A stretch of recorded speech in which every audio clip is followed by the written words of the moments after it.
Ladies and gentlemen, welcome back to another episode of the Team Never Quit podcast. As always, thank you guys for listening and watching, and please go hit that like and subscribe button wherever you get your show.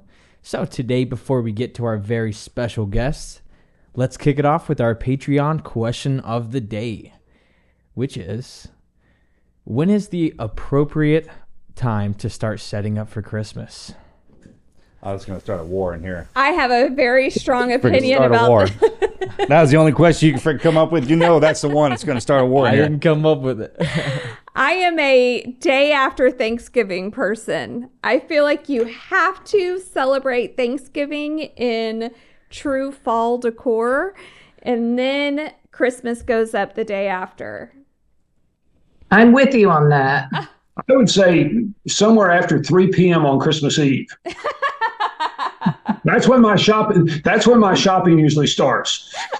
Yeah, like most men. Yeah, so honestly, I get fired up in the summer. I'm like, I'm going to get my present shot. I kind of think like that. And then mid-December, I'm like, you know what? Nobody wants a present from me. I'm not going to do anything. And then that last moment, I'm like, oh, damn.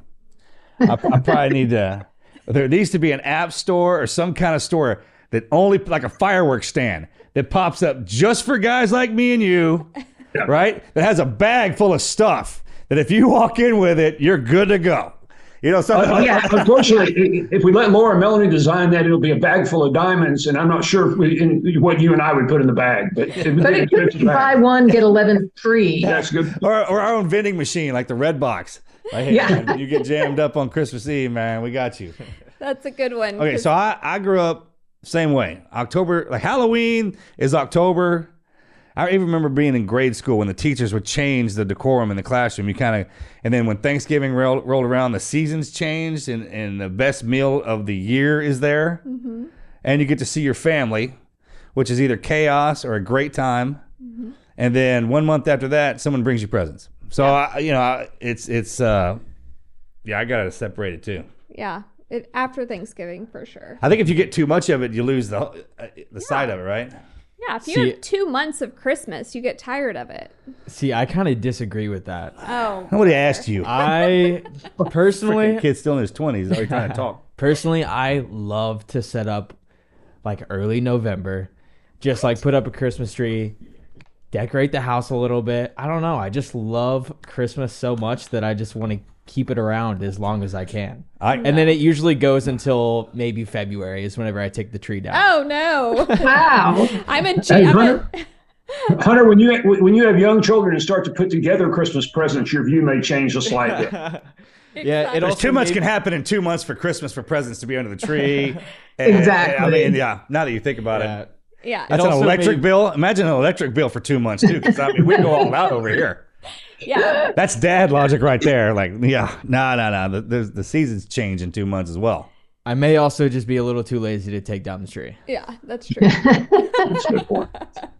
Okay. All right. Well, let's get this started. We are so excited to have y'all on today. I mean, I've known y'all for a long time, but I have been behind your backs studying about the Acton Academy because I'm just amazed by it. I love the idea of it, and I follow several of the Acton schools. It's just one of those things that I'm just like, gosh, I wish there was one around here for our little ones to go to. But if you want to start, that's where we're going to get to. If you want to start a little bit further back, tell us where y'all grew up, how y'all met, and just give us a little background on your story. I'll let you start with that. Okay. I grew up kind of all over the place. I'm a preacher's kid. I was born in California, lived in Washington State, New Jersey, and then we went to Oklahoma. I ended up going to high school with Jeff's younger sister, so that's how I got connected to his family. Then I left Oklahoma and went to Nashville and New York and London, and then back to Oklahoma. And he and I met at a party, and he said he had front row tickets to Jimmy Buffett in Nashville, and did I want to go? And I thought, yes, I do want to go see Jimmy Buffett in Nashville. So I didn't know him. I only knew his sisters, but that was our first date. And I pretty much moved to Texas 6 months after we met. And it's been a party ever since then. Yeah, and the red flag should have been that I was such a loser. I had front row tickets to Jimmy Buffett in the night before, no date. So that should have been a tip off of sorts. I don't know. I feel like you could have been a spur of the moment guy like me too. You know, because that's pretty smooth. I mean, that's a good one because it's that's a perfect concert for a first date. Actually, God bless that man. Yeah. Yeah, What totally. year was that? Well, if you fast forward to the start of the Acton Academy story, we had a daughter who was older, but two young boys who had just come through Montessori, and they were ready to go into regular school. And so I went to see the very best teacher in Austin at our daughter's school, and I said, when should we move the boys into traditional school? And he said, well, once they've had that kind of freedom, they won't like to sit chained to a desk, because you should move them as soon as possible. And I thought about it, and I said, well, I don't blame them. And this great teacher looked down at the ground, and then he looked up, and he had tears in his eyes, and he shook his head, and he very quietly said, I don't either. Oh. And I went home that day, and I told Laura, I don't know what we're going to do. We're going to either homeschool or start a school. But the best teacher in the best school in Austin, Texas, just told us not to send our children in traditional school because they'd be chained to a desk and lectured to all day. And so that was really the start of starting over with Acton Academy. Yeah. With a blank sheet of paper. Right. Because I looked at Jeff, I said, I'm not homeschooling. That's just not, that wasn't in my blood at all. Yeah. When we were kids, you didn't do that. No. Back in the day, those kids, look, private school kids had a reputation. Remember, we were like, you went to a private school? And then one phase past that was the homeschool kids. You didn't even drive past their house. Remember that? That was a thing. We didn't even know. We didn't even get a chance to get to know them. And then after homeschooling, we homeschooled too. You're like, wait a minute. We did it for 1 year. I was a private school kid. Marcus was a public school kid. So we have different opinions on that. Well, I'm just saying, we were public school kids. Yeah, that's what I'm saying. That's what we think in the public school. Mm-hmm. Yeah, it's rough out there. It's a jungle. You know what I'm talking about? Totally.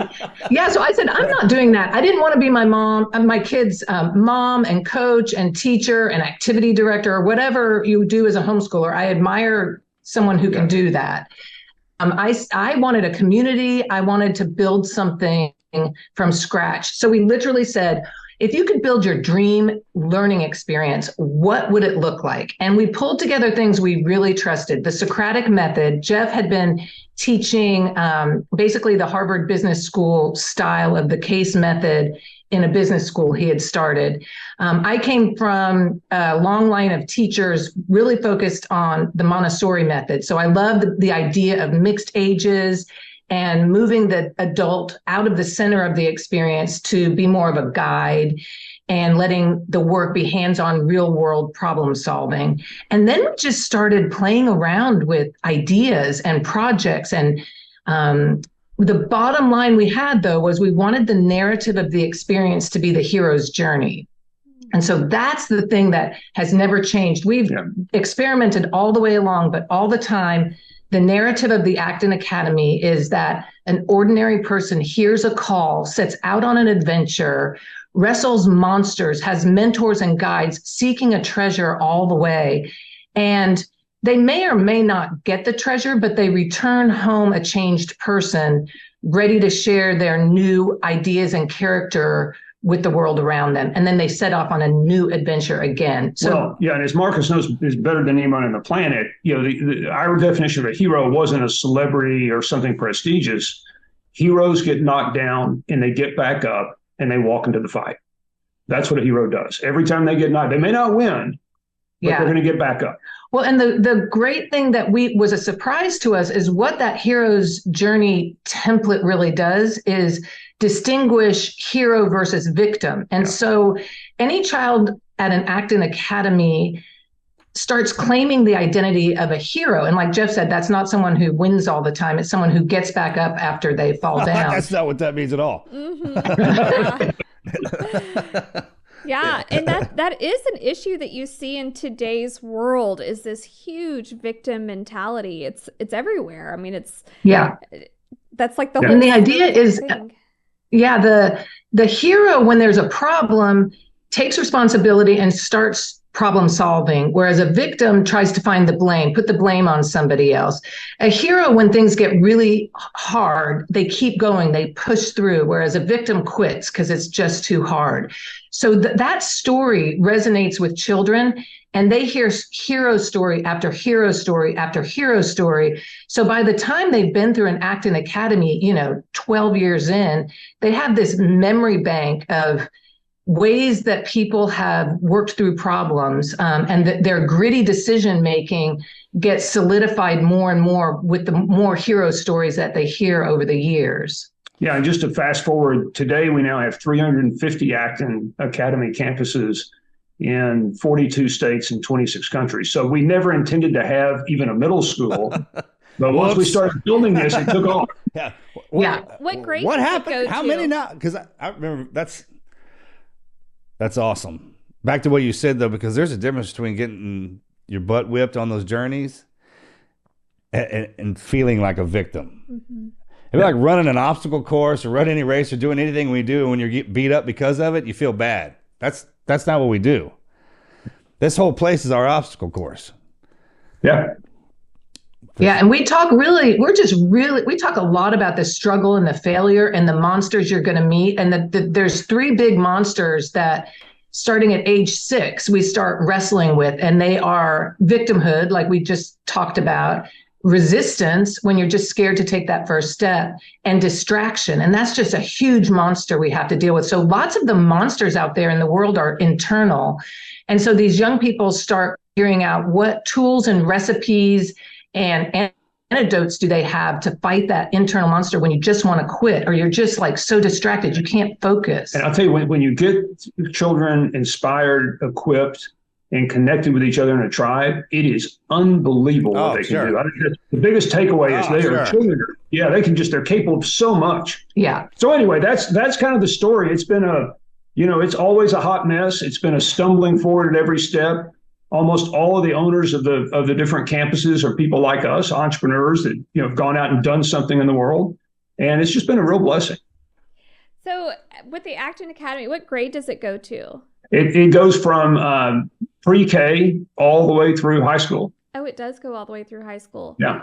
Is it Now, most of the campuses start out at a young age. You start out with 10 or 12 elementary aged or preschool aged, and then you grow over time. But we've got a lot of campuses now that have 130, 140 learners from K through 12.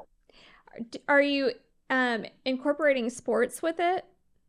Or are you just there's a lot of sports and physical activity. It's amazing when you're learning really quickly how much you can fit in a day without the day being busy. And so there's a lot of time for outdoor play, free play, almost like, when we grew up in neighborhoods. If you grew up in a neighborhood in Magnolia or in Abilene, Texas, you played with your friends. There's a lot of that kind of play.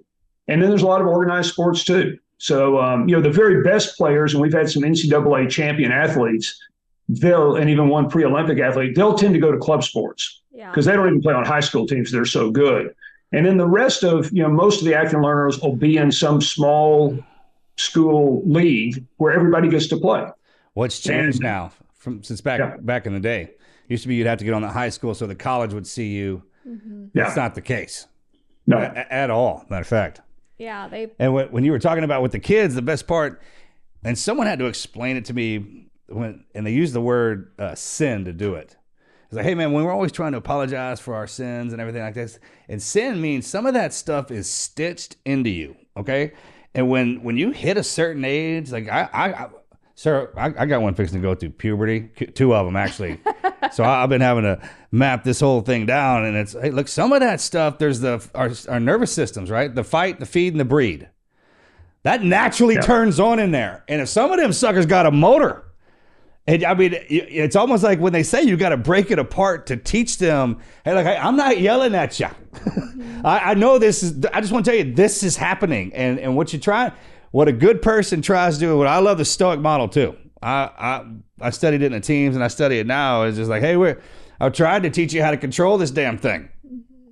Because if you get into any environment, sometimes if we get fired up, there's some things over there that like that quiet. And if you get too loud, it'll kill them. And with the mentality that we have is like, hey, teach that kid to sit in any environment like he belongs there. And I was like, that's a good way of approaching that. Well, and I think what's really powerful, we seldom have an adult in authority. In fact, we'll go a week or longer and no adult will even walk into a middle school studio.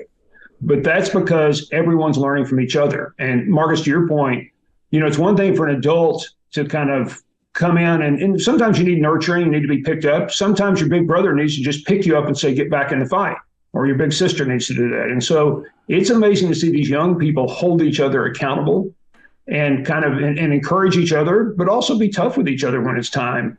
And the tribes and the kind of the way they learn to self-manage and self-govern is by far the most powerful thing that comes out of Acton. The academics are pretty easy, and they do really well in that.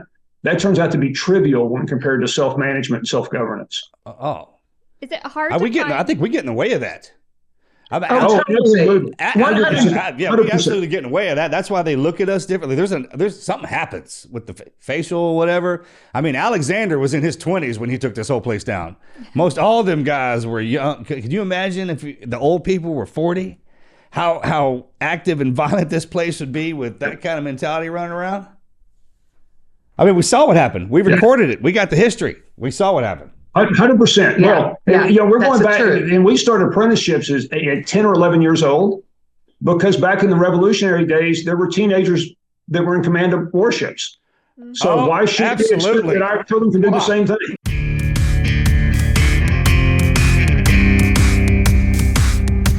It's officially time to kickstart your holiday shopping, but there's no cause for panic. Uncommon Goods is here to make your holiday shopping stress-free by scouring the globe for the most remarkable gifts for everybody on your list. Whether you're shopping for your mom, dad, teenagers, in-laws, best friends, or girlfriends, Uncommon Goods knows exactly what they want. So, I'm a big sports guy, right? Well, I ordered these really cool looking Houston Astro ballpark pint glasses that are so clean. I absolutely love them. You can customize any of these options to whatever your favorite team is too. They even have sports posters, coasters, makeshift stadiums, and they even have pickleball sets. That's getting real big these days. They've got everything from art and jewelry to kitchen, home, and bar supplies that make the absolute best gifts for anybody. Also, another cool thing, every purchase you make supports artists and small businesses. Uncommon Goods also gives back $1 to a nonprofit partner of your choice. They've given over $2.5 million to date. If you're ready for an exclusive offer, get 15% off of your next gift. Go to uncommongoods.com/TNQ for this limited time discount. Don't miss out. Shop now and make this holiday extraordinary with Uncommon Goods.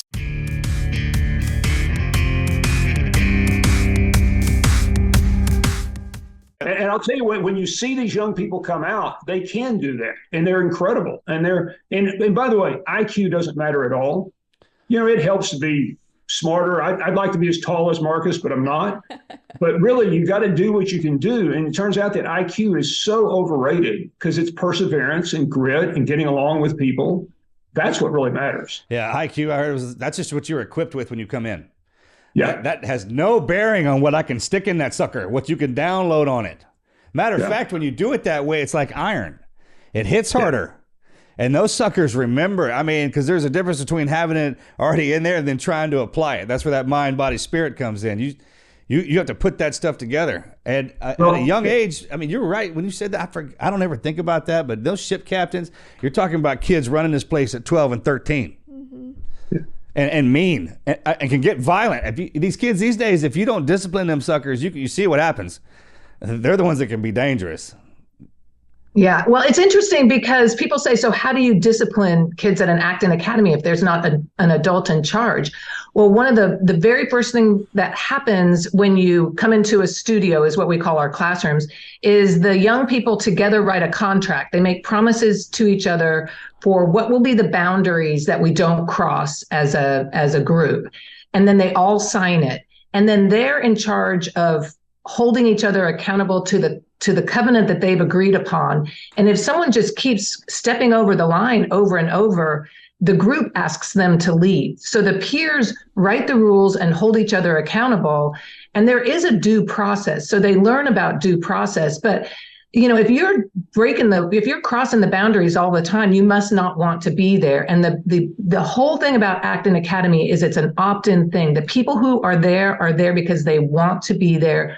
They choose to be there, and they're on a mission for their life. And I think that combination of accountability and ownership surprised us of how powerful that is and how young people take it so seriously. They know what a promise is. A 6-year-old knows what it means when they sign their name on that line. And it's amazing the power that those promises hold. Yeah. Do you have a grading system, like a traditional grading system? No. And so there are 3 ways you move up in an Acton studio. So you basically move from one to another. The first one is we measure effort. So just how hard are you working on different things? We can talk about those things in a minute, but you're basically measuring effort. The second thing is you measure excellence. And so every 6 weeks, there's the end of a project and something must be delivered, just like in the real world. And you have a public exhibition where you have to serve the public. We can talk about that in a minute, but you have to deliver high quality work. Then the third one is there's these 360 peer reviews where each person is asked about each person. Are they tough-minded and warm-hearted? And so you get feedback and you get rated by your peers of how you're doing in the community. You have to do well on all 3 things: working hard, delivering great work, and then also serving as a good citizen. The way quality is judged is excellence is, if you haven't ever done it before, did you give it your all? If you've done it before, was this time better than last time? And you actually put them side by side and measure. If you've actually gotten to where you're so good, you've kind of plateaued, you're going to compare your short story to Hemingway or O. Henry or Master. Or if you've won some sort of kind of contest, then it's excellent. And the only work that counts is excellent work. But excellence is about getting better every day and every time. And then the young people judge each other's badges. And if your badges are approved, that's excellent work. And then the last piece, because this will make a lot of sense to you guys, there's a committee that judges excellence. And the only people that, by the way, that go on to that committee are people who care, right? Then we pick 3 people at random from the studio, and then we ask the studio confidentially who should be audited. So those 6 people are audited by the committee. And Melanie, if you approved my badge, it's excellent, but the committee disagrees, you lose 6 weeks of work and I lose 6 weeks of work. Oh, dang. So if you log roll for your buddies, you can lose 6 months worth of work. What's up? That's exactly how it needs to go. They did that in Buds. Yeah, we don't. Yeah, that's so the ship. Excuse my language. I'm sorry. Yeah, that's so the turds or whatever we call them. What should we call them? They can't move forward. That's how you wash them out. Exactly. So it's all based on performance and very much as real world as you can possibly get. Wow. So there aren't grade levels.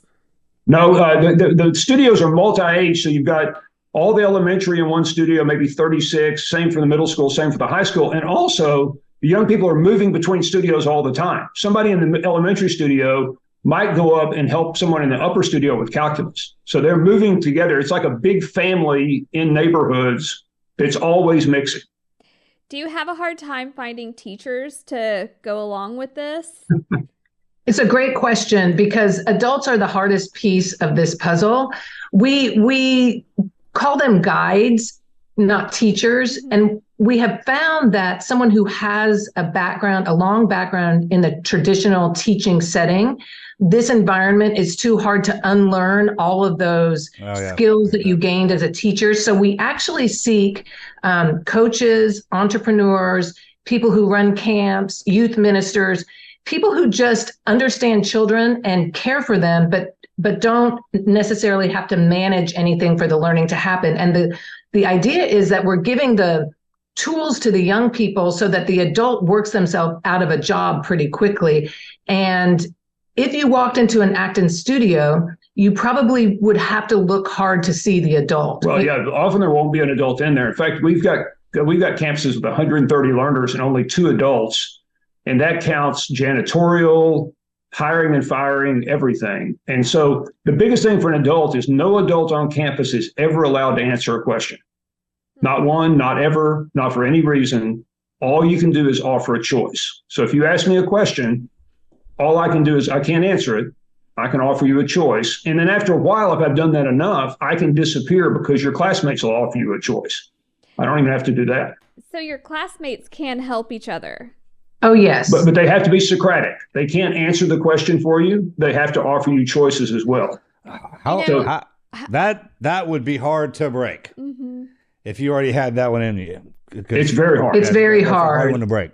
I can see that. Most adults are either way too tough-minded, which would be me, or they're way too warm-hearted, like they want to rescue people. Sure. And so most of our time is trying to keep adults from rescuing or shaming, and and let the learners learn from trial and error, making mistakes and getting back up. Oh, it's so hard because adults do like to control, and things get chaotic. I mean, that's part of the model, is letting things fall into chaos and then letting order arise as the young people figure out how to solve the problems. Oh, sure. But there's so many adults who just want to clean up the mess and make it look pretty for the parents when they come pick everybody up. And we just resist that, because you've got to step back and let the children take charge of their environment. But that's the hardest thing, I think. And then they build the most ordered, responsible community you can imagine. And almost everyone you ask will say, what's the best thing about Acton? They'll say freedom. And there'll be a pause, and they'll say, but freedom comes with great responsibility. Yeah, freedom's not free. And so they really build this great choice. Yeah. Sure, because with us, look what they did.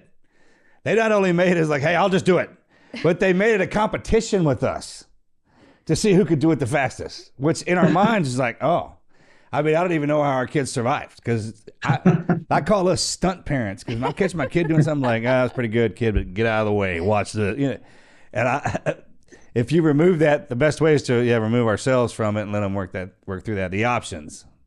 Yeah. I've seen a little bit what you're talking about with our two little ones. We have an 11 and 12-year-old. We have a really close friend that has a daughter that is so freaking smart. I mean, off the charts smart. She's a senior this year at the local public school. And we opted for her to be our kids' math tutor, because I don't understand how they're doing math anymore. I just don't get it. And they tell us we can't memorize the multiplication tables and stuff. Like it's really weird. But so I called her in. I'm like, can you help the kids? I cannot figure this out. It's driving me crazy. She will not give them an answer. She wants them to figure it. She teaches them how to get the answer, and then she will constantly give them problems of like similar questions to make sure they really understand it, and she won't leave until they actually understand it. Both of our little ones are acing math now, and the teachers are like, what are y'all doing different? And I said, a high schooler is teaching them. And it's so good for peer-to-peer teaching. That is so powerful. And you bring up I think a really important thing, that young people want to learn and they want to work hard, and they don't mind the struggle if you just sit by them, or the growth mindset idea that if you're struggling, it means you're learning. If you're not struggling, there's no learning that's happening. So that idea, I think, is really important. And then you get that aha moment, that joy that the learner experiences when they figure it out. Yeah. And I have people walking through Acton Studios saying, why are these children so happy? There's such a feeling of joy. And it's because, well, first of all, freedom is ending and they feel free, but they also get that inner experience of struggling through something and learning it on their own. And then they own it. And it just feels good to go through that experience. When you're giving them answers, you're just robbing them of so much. Yeah. So how are you coming up with the curriculum? Well, I mean, this has been, Laura and I were in the studios, in the elementary studio, and I was a middle school, high school guide for 12 years. So the answer is one day at a time. And, we now have 22,000 pages of original material and linked to another 100,000 pages, but none of it would look like curriculum that you would imagine. I'll give you a quick example of these 6-week quests. If you were in middle school, quote, biology, which, by the way, no one else even teaches biology in middle school, but we have that, you would study how to read blood tests, EKGs, all the medical things, which are now on the web. So you can take the same simulations a doctor and a nurse takes. And at the end of this 6 weeks, Melanie, you would come in and there would be 30 or 40 adults as the public, and each of us would have a card deck of symptoms. So I'd walk in and say, let's imagine Marcus is a middle schooler. He's got a little lab coat on. I'd say, my chest feels tight. And, it would say, well, let's run an EKG. And then I would pull out a card and show him the EKG. That would cost $1,000. And he would keep asking questions till he diagnosed that I either had heartburn or I needed heart surgery. And so these learners learn how to actually, for real, diagnose medical conditions. Wow. And, so biology is something you learn about your body so you can help people. And so every single thing we do has this real world component where you're learning something you're going to use in the real world. Yeah, how it actually works. Yeah. Yeah. Because why else would you learn something? I mean, you'll learn math and all the fundamentals, but you learn that to go do something, Right. to fly an airplane or to help someone medically, there's a reason you learn things, and that's what we're all about. That's one of my biggest problems with school, especially nowadays, because they've changed how we learn. It's like Axe will come to me with something, and I'm like, you just have to remember this to pass your test, because I promise you will never use this in your whole life. I am 44 and I've never seen where I need to use this problem. So just take your test and move on. Well, but in all seriousness, I'll ask each of you, I'm curious what you'd say about this. What percentage of what you've learned and use in the world that's important did you learn in a classroom? Very little. Very, very, very little. I would say almost everything I use today is just based off of what either my parents taught me or grandparents or a friend's parents, something like that. I think a lot of it comes into play in different times in your life. I mean, and the way they teach us sometimes it's not really applicable. I think because they're trying to say it a nice way. Hmm. And you said it earlier. Kids are freaking resilient. I mean, I even look at my 7-year-old or my 7th grader, and I was like, "Oh, he's still innocent." And then I think back when I was in 7th grade. I'm like, "All right, I probably need to teach this joker about some stuff."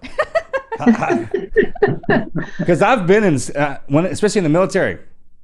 I was at one of these schools when I was going through training. That half of the day we got taught military medicine. Which is, I'll just get in there and save your life. This is what, I know all the anatomy and physiology, how everything works in your body. I did get taught all that.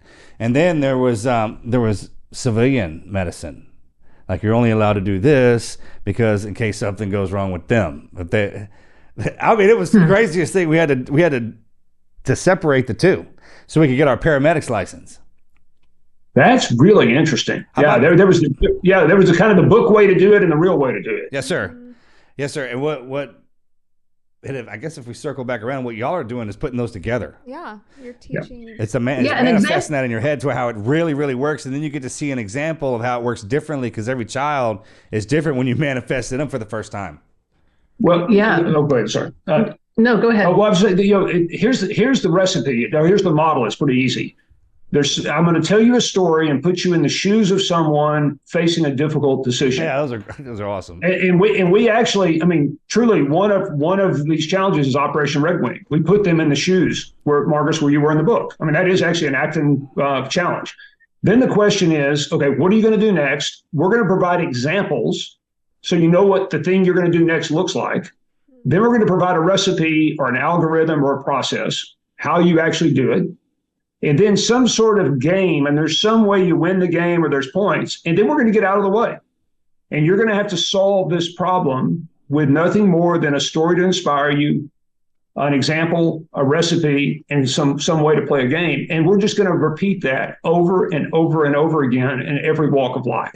And there's a place. You're part of the curriculum, babe. I know. There's a place that we don't ever talk about. It's called the void. And it's where you actually exist when both of those worlds are colliding together. Like what you've been taught and what's coming at you.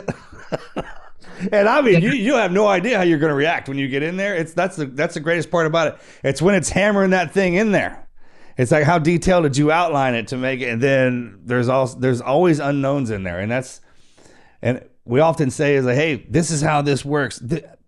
You know as well as I do, there is an exception to every rule. Walker, that's God's little humor. That's God's humor around here. He's like, hey, here's an exception to every rule in here. It'll come walking in there. It's the funniest thing. Well, that's why. But here's the one thing: you have to make a choice, right? And you have to have the courage to make a choice. And you're going to be wrong a lot, and so you have to just keep trying. And so you get knocked down, you do it again. But you do have to choose, right? You do Absolutely. have to. That's when you realize the right and wrong slips out the door, and it's like, hey, is this working? Is this working, or if it's not working? And that's actually become an issue with today's children, is that they're so scared to try, they just won't. They're so scared to fail that they will not try. And that drives me. They put more effort into not trying than they do. You got to switch. Isn't that funny? Is that a duality in man? Well, that must be stitched into us too. Like if you don't take care of this thing, it will introvert, which I mean is a nuclear bomb going off when a child isn't raised without any discipline. Mm-hmm. Yeah, that's it. Built into our model is that every 6 weeks you have to get up in front of an audience of community members and family members. We call it exhibition day, and just show what you've learned. And very often that's where we see failure happen, and parents sitting through their child actually getting up in front of the group and not having done the work and still having to stand there and go through this exhibition. And we talk to the parents to not think that that's a bad thing. That's part of the learning process, and to just talk about it, talk about the struggle. What is it like? But that little by little courage builds up.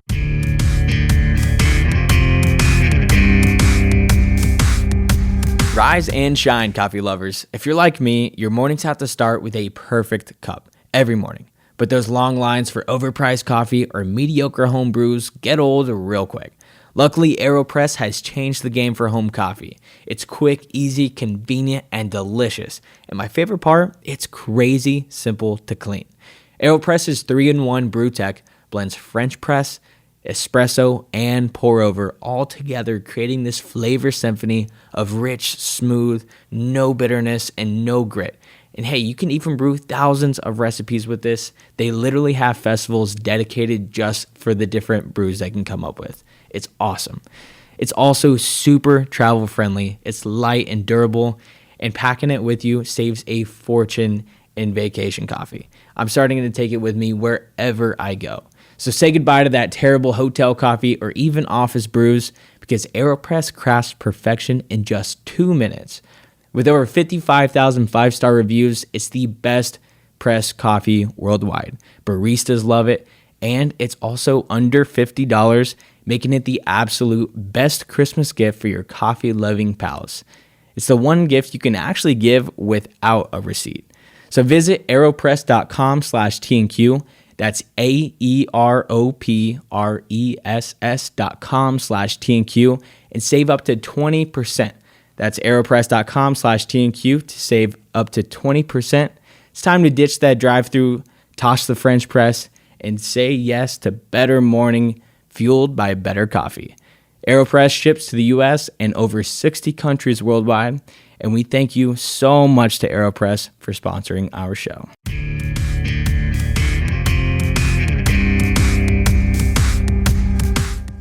We had one of our high school students when he first came, and you can tell this story because he was just very thinking about close that with story. Jeff. Yeah. So this young man shows up, and he's got a hoodie on and a skateboard, and he looks like somebody you'd be kind of scared to have at your school at first. Delightful guy. He gets up the first exhibition to give a speech, and the room's filled with 100 people. He's done all this work, and he freezes. And he literally freezes, and they have to pick him up and take him off the stage. Oh my gosh. So, I mean, it's just really froze. Okay, check. Well, and by the way, our rule was you had to stand up there for 6 minutes before you could leave. And he stood there for 6 minutes and didn't move. And 6 minutes seems like 6 hours. I was about to say, that takes a lot of courage to just sit there and not say anything. Well, so then he requests to have another exhibition that he can have a chance to try again. And he freezes the second time. Everybody comes back and he freezes. He comes back a third time and delivers the talk. And I will tell you without a doubt, that third time absolutely changed his life. Aww. Of course. And the courage he had to have for that third time was as much courage as I have ever thought about mustering. It's much everyone's less biggest fear, right? Speaking. Yes. His biggest fear. Biggest fear. And he kept coming back. It brings tears to my eyes just thinking about it. He's such a great young man now. It's So incredible. fabulous. But we see that happening even as young as 6-year-olds. There was a 6-year-old who was we have Socratic discussions at the beginning and the end of every day. And this one 6-year-old was afraid to speak for about 4 months. She just did not participate at all. And, the parents were afraid, the guide was afraid. And then one day, she so eloquently disagreed with the older student who had just said something. And the whole group just broke out in applause because they finally heard her voice. And it wasn't that she didn't have anything to say. She just needed to be there long enough to figure out that she was ready to use her voice. And then, boy, there was no turning back after that point. But some children, it just takes, it's a slow burn to get to that point, and then they're solid and they can do it. But giving them time and space, everyone grows at their own pace. And I think that's why the mixed age grouping is so powerful, because sometimes it's a 7-year-old who's the best in math, and a 9-year-old, the 7-year-old has to help the 9-year-old. It's not always the older ones helping the younger ones. It gets all mixed up, and it builds such empathy within the group, because you don't assume that the older ones are the powerful ones, or that everybody's got a gift, and people are looking for the gift in each other. And that's our bottom line, is that we believe every single child is a genius who is deserves to find a calling and change the world. So there's a respect amongst the individuals, because each person has something, even if it takes a while to figure out what that something is. So I had to learn that going through sniper school, just to relate to that, because when you're sitting there and someone's talking, trying to describe, this is how I learned it. I had a buddy of mine, I was like, hey, describe what you're seeing. We weren't allowed to look at it. He was looking at the target, so I had to look at something else while he was trying to describe it to me. And I was just getting quiet. I would stay, we'd stay quiet, but you realize that there's a separation between the decades and between youth, because they see things differently. And they don't know how to explain it to you. That's why they stay quiet. Like, hey, man. And then finally I was like, hey, man, why do you see it like that? How'd you learn it like that? Or whatever environment it was you were born from that implemented in that way into your mind, I need to see it. And it was almost like Mel was talking earlier, a great teacher, like there's ways to explain things, and then there's someone will just drop logic on you. And I that's when everyone in the room's like, oh, I get exactly what you're saying. Not only that, I can explain it in my way and in yours. Yeah. And that. That's so. Yeah. You know what I'm talking so about? When they do that, that's amazing to me. Yeah. When your kids are just starting out, the young ones, what are some of the hero stories that you're teaching them?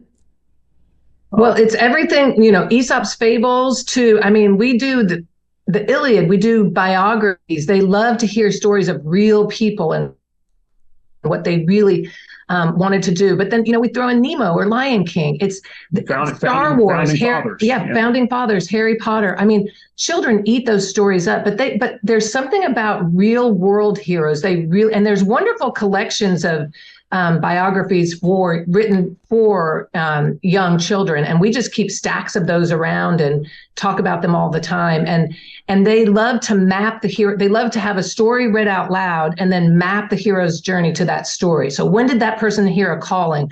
Who was that person's mentor? What was the trap they fell into? When did they enter the cave? And we use Joseph Campbell's quote: "The cave you fear to enter is where your treasure lies." So the moment you feel really scared to do something, that's where you've got to go, because that's where you're going to learn the most. And so they try to figure out, when a character or a person in history really had to enter the cave that they feared. So those stories, we talk, even Dr. Seuss's stories, we keep all those, we read all those out loud all the time, and they're wonderful hero stories to share with children. That's so awesome. That when that fear starts tingling inside of you, that's almost like a homing beacon. Yeah. True. Being afraid's different. That's like your spidey. I call it my spidey sense. When that sucker starts tingling, you definitely know. But yes. when that fear kind of beacon shows up, you're like, okay, all right, this is a way. That's yeah. true. Yeah. That's we love to talk. We love to talk about fear, and we all read The Gift of Fear. That's Gavin? a great book. Yeah. And being able to assess your own fear. Is it is it being afraid, or is it, is it something you really should be afraid of and do something about, or are you nervous inside? So to really analyze what that feeling is for a young person to reflect on their fear and their nerves and their, the difference between the two, I think is a pretty powerful experience. Oh, yeah. You know how much that helps? Yeah. Because normally when you're growing up, those come in segments. Yeah. Like courage, commitment, those are different. The bravery, you got to put that in there first of all. And then right ahead of that is fear. So then you got to have somebody kick you in the butt. That's got to be where the adult's for, right? Get your ass in there. Once you start, you'll be good. That kind of thing. Well, and you learn that, courage isn't the absence of fear. It's actually taking action even when you are scared. If you're not scared, you're crazy. Amen. Amen, bro. Right? Marcus says that all the time. Amen. Oh yeah. Well, hey, if you've been through it, that's why you say it. Mm-hmm.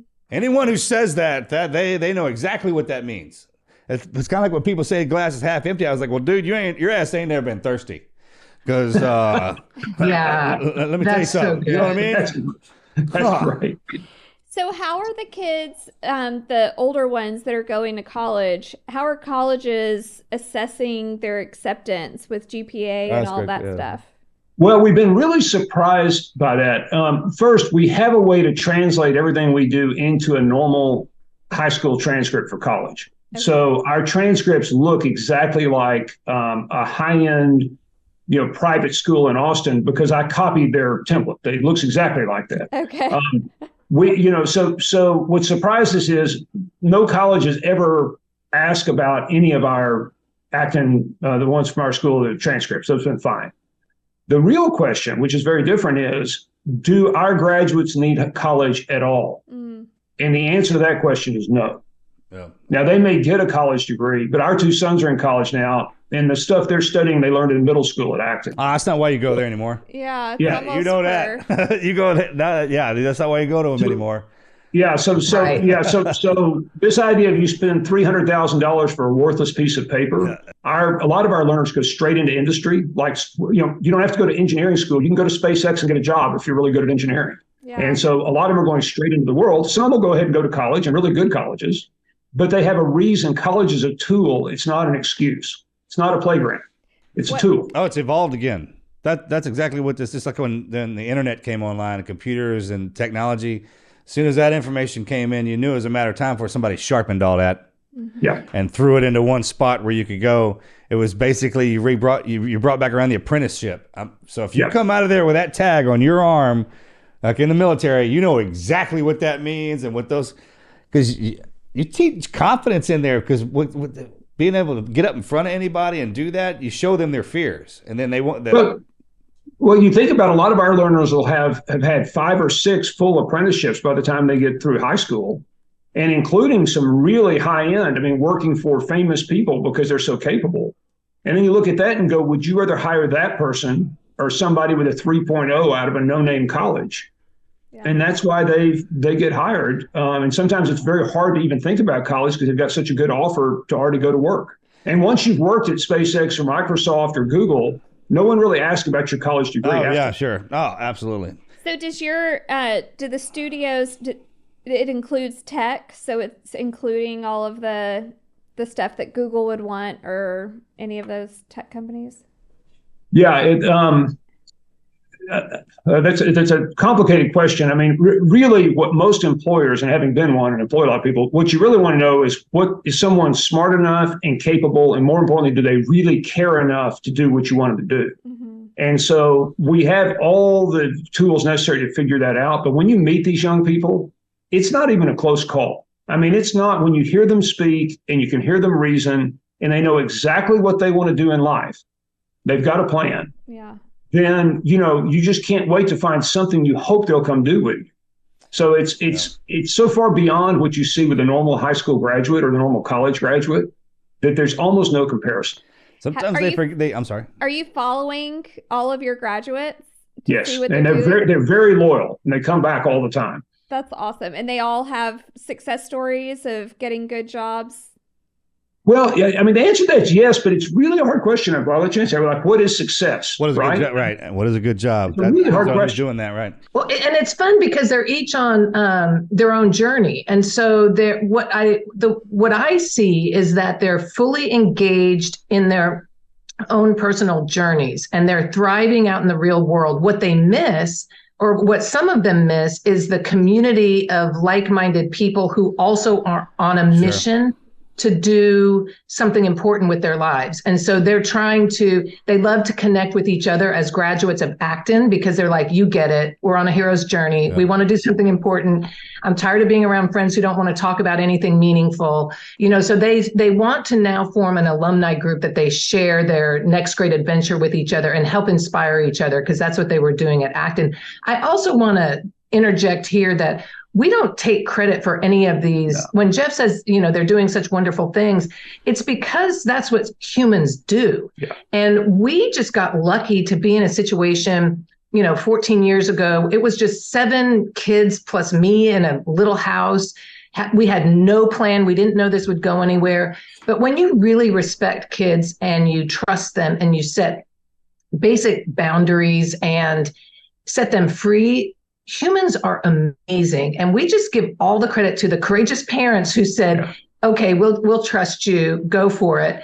And also those young children who were brave enough to come in and try something new. And it is just blossomed beyond anything we take any credit for at all.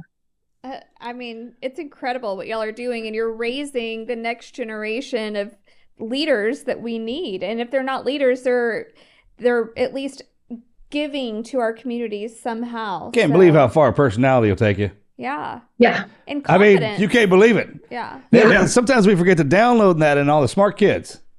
It's like, you got to be able to wield that sword. When you have, at a young age, when you're able to just sit down at a table and there's a senior sitting you off, and it's like, hey, let's go ahead and talk about this, and we can lay it all out on it. Because at that age, you look down on them. Mm-hmm. Right. You know what I'm, and so the ability, that's that confident and courage. I would imagine that they don't find that. You know how hard it is to talk to somebody on the level, and anybody who's trying, an employer when they say experience, that's what they're looking for. Hey, can you talk to me and tell me what you want? Moreover, can I see what you want? That's right. Well, we were talking before we went on the air about, our oldest son, Charlie, went to Acton, is now a Marine and about to be a Marine aviator. Congratulations. And thank you. And I'll tell you though, he did OCS this summer and then went back to college. And he was probably a little iffy on college before, but Marcus, what it means to go through and have the seriousness and to wear the uniform and then you come back and there's people drinking and screwing around. It's just not very interesting. Can't see. And so changes. Each of our Acton graduates is like that. When they go out in the real world, they're operating at a level that's different than most people, and they want to then go work for really high performance companies and teams and start their own businesses. I mean, they're at the top because they've been in an environment, they've experienced that, and it's no fun to live at a slower pace anymore. Sure, that's the difference between people who when they put a front on, that'll go away. When it gets hard, when stuff starts really getting difficult, those people wash out. If someone's really capable of that, they'll stand right in there. As a matter of fact, they won't even notice it. They won't even notice it. I'll tell you the biggest difference of Acton and when you get out and go into the college world, you're going to have to make a choice whether you want to be prestigious or competent. Mm-hmm. Yeah. And our learners are always going to pick competent. Yeah. Who cares about prestigious? Because it drags the other one with it. It drags the other one with it. Yeah.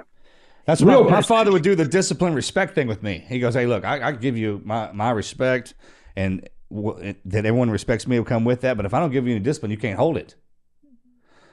He's like, but if I give you discipline, then you'll get your respect. And every man wants that. That's why you earn money. That's why you get an education.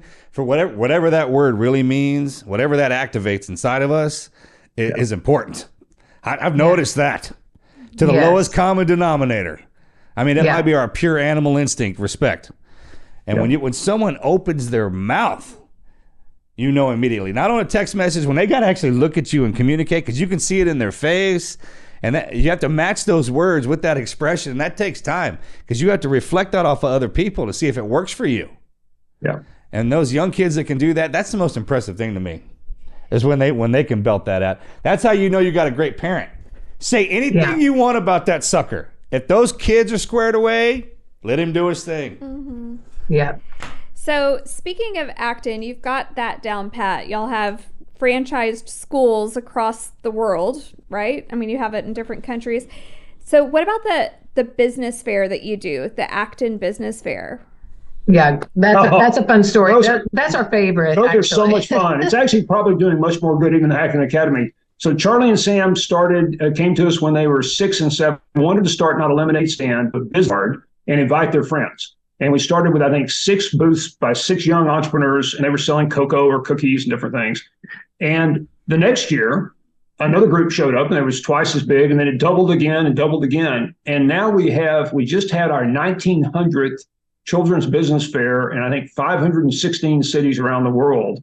And so these fairs where people come together and these young people put on their booths and sell their materials, they're the single most fun thing we do. And they're, I think there were 22 this weekend around the world. How do you? And there's roughly 20 every week. So how do people go to something like that? Where do you put the word out? Well, there's a children's business, actonchildrensbusinessfair.com, and you can go there if you want to host one. And it automatically creates a website for you. We put up $500 of prize money. Just our family does, just out of wanting to help it. It's free. And your first one, you might have 10 people show up. So you can do this for your kids that are still at home. Have them find 5 friends, put up a website, invite the neighbors over, and what you'll find is every year it will double in size until you reach capacity. So they are so much fun. Are they usually at someone's house or at a community center or? Either. I mean, sometimes they start at houses, sometimes community centers. Yeah. And so each local host is in charge of spreading the word locally to get shoppers there. And each booth owner, each child who has a business is responsible to market the fair to get people there to shop. Hey, there's one rule. There's only one rule. Parents can't help. Yeah. Adults have to stay out of the way. And the children learn to make something with their own hands, sell it safely to somebody they don't know, and have money left over when they're finished. Yeah. And if there's any recipe for the American dream, it's those 3 things. Yeah, and the kids pocket all the money, and it is. Until they get home, and the old man comes over and is like, "All right, this is the man. I'm gonna take half that." Right. Well, there you go. I was like, gotta pay taxes. Yeah, that's right. So they learned so much, and once again, so many mistakes. There were years where our boys didn't, make enough money to make a profit, or they, didn't sell anything. And those are great lessons too. Sure. And it can be painful, but it actually is so much fun. And that's such a low cost way to do a lot of good. Yeah. Out of all of the ones that y'all have participated in, what's the craziest thing you've seen a kid trying to sell? Oh my gosh. Well, we did have our boys shooting paintball. You could pay to shoot Sam, which was their booth one year, paintball, and poor Sam, our son, was having to run back and forth. Sure. And Hey, the most deadly game. Who doesn't love that book, right? But bacon on a stick was really popular one year. What's your favorite? Well, I think we had this young girl. First time we had a young girl named Michaela who was 4.5, and she came in a bumblebee suit, and she was selling her grandmother's lemonade. And then she came back again and again. And a few years later, she was on Shark Tank, and she raised $300,000. And now she runs a major lemonade company. That's the story I wanted to hear right there. That's Sweet Bee Lemonade. And it's a major, brand. It's in Whole Foods, H-E-B. So, she's amazing. So there've been a handful of people actually make real businesses, and make a lot of money out of their business. There needs to be an American Dream table book. That's what they're doing. That kind of thing. That's a great idea. With someone like that, with Arnold Schwarzenegger, I think's got the best one of the best American Dream stories. Coming over here, doing that the way he did it. I mean, there's prime examples. The one, what was the young lady's name you just said? What was her name? Michaela. Yeah, her. And just thumb through that just to see that it's possible. All right, that's another project y'all can do.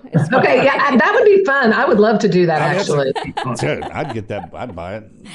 Okay, so was she an Acton student or just anybody? No, she never went to Acton. That's why I think it's my favorite, because not everybody's going to go to Acton, and Acton's not for everybody, but just about every kid wants to make something and sell it. Sure. And so that is just a powerful experience for anybody. I think we've had 99,500 kids come to the business fair so far. So it's not just Acton, it's people all over. Anybody. And so how can kids actually sign up, like find one that's local?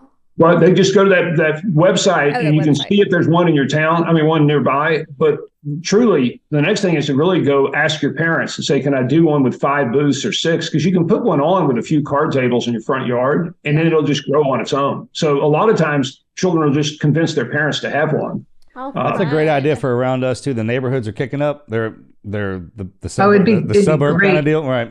Yeah. And they have parks inside the neighborhoods around here. Nice. It's fun to meet your neighbors. I mean, it's one of the most positive things we've ever done. They're all fun. So come to find out, actually, hanging out with your neighbors is a great time. Yes.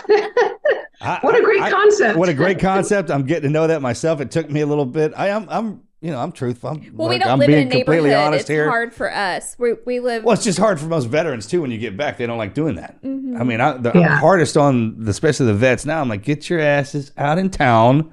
Yeah. And let everybody see you. I mean, you're scary looking anyways. So they're not going to come up to you. You got to go out to them and meet them. And Marcus decided to find where all the old men in the town have coffee in the morning. Oh, I love that. And that's so how I started recon the town. He started going and sitting with them and just getting to know them. And so every Friday he has a standing date with all of the old men in the town.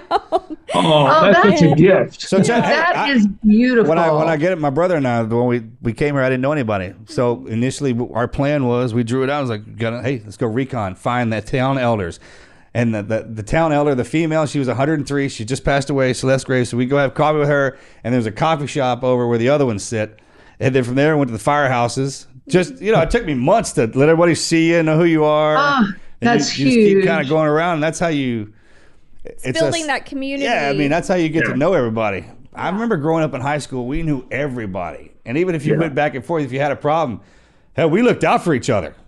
Yeah, that's right. I had a great childhood because of it. You have a very bizarre childhood. I do have a bizarre childhood. I have the best crew known to man. Most people don't have childhoods like that. Like, everybody in his hometown knows who they are, not because of... And I mean knows. Lone Survivor or anything like that. Like, they've known them since they were kids. They were in the newspapers when they were kids. Like, I had a great town. They just had a crazy story. Great. But I had great teachers. I mean, I've had a lot of time to reflect now, sir. She's kind of calmed me down. I don't move like I used to. It's not normal. Don't think that's normal. I'll just apologize right now to everyone that helped raise me. I love you. And I when I was a kid, I know it was tough. Thanks for not throwing me away. Well, we love what y'all have created with Acton Academy and with the business fair. We're definitely going to look that up with our little ones and see if they can get involved with something like that. Is there any other success stories or anything you want to tell us about your students or former students? No, I just think it's the thing I would leave you with is that, and you know this, but children are just capable of far more than we've ever imagined. And they just need a chance to go try. Yeah. They really are. That's been the biggest surprise of this. I had high hopes, but I've been completely blown away. And I think Laura has too, over and over again, by what these young people can do. And we just hold them back by not expecting them to be heroes. Yes. And I've just learned, if you have a problem or a question, sit down with a child or an elder like you're doing, but ask a child to help you out. They can solve problems, and their ideas are just, it's just amazing to me. So yes, that's our takeaway, and we're just grateful. And we thank you for this time with you. This is really nice to be with you. But that's a great way to, I never heard it said like that, because when you ask a child something, they'll tell you the truth. They'll freaking throw it out there.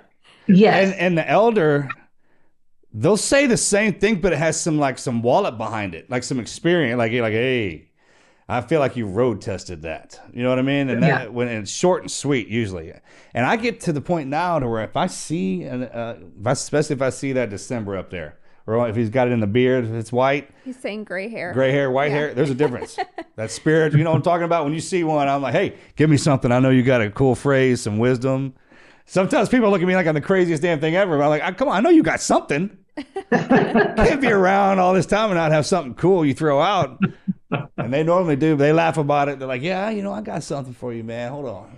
Well, I'm all about promoting change makers, and that's what y'all are doing, is actually changing the trajectory of how our kids are being raised, because the traditional school system sucks. And I come from teachers. My dad's parents were teachers. My mom's parents were teachers. My aunts were teachers. So it's not that I'm anti-education. It's how our school system now is set up. It's going the wrong way. And our kids are lacking confidence. They're lacking, they have so much anxiety. I mean, you see kids now in high school on Xanax because they have this high anxiety. All that comes from is a lack of confidence. And what you're doing with the Acton Academy is actually teaching kids to shine. You're not giving them anything that they don't already have inside them. You're just pulling it out of them and allowing them to have that platform. So thank you. Thank you. Thank you. We appreciate y'all coming out here. Thank you. Yeah. Yeah, that's awesome. And All right. Can you say the website one more time just for our listeners? And if there's any so the Children's Business Fair is actonchildrensbusinessfair.org, or if you just Google Children's Business Fair, it shows up. Mm-hmm. And then actonacademy.org is for the school. Awesome. All right. Well, thanks, guys. I can sit down and talk to you about freaking raising these kids all day long.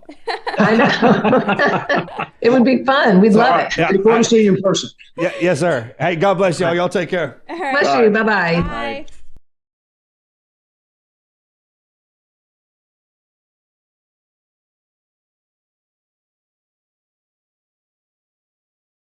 This is the Team Never Quit podcast.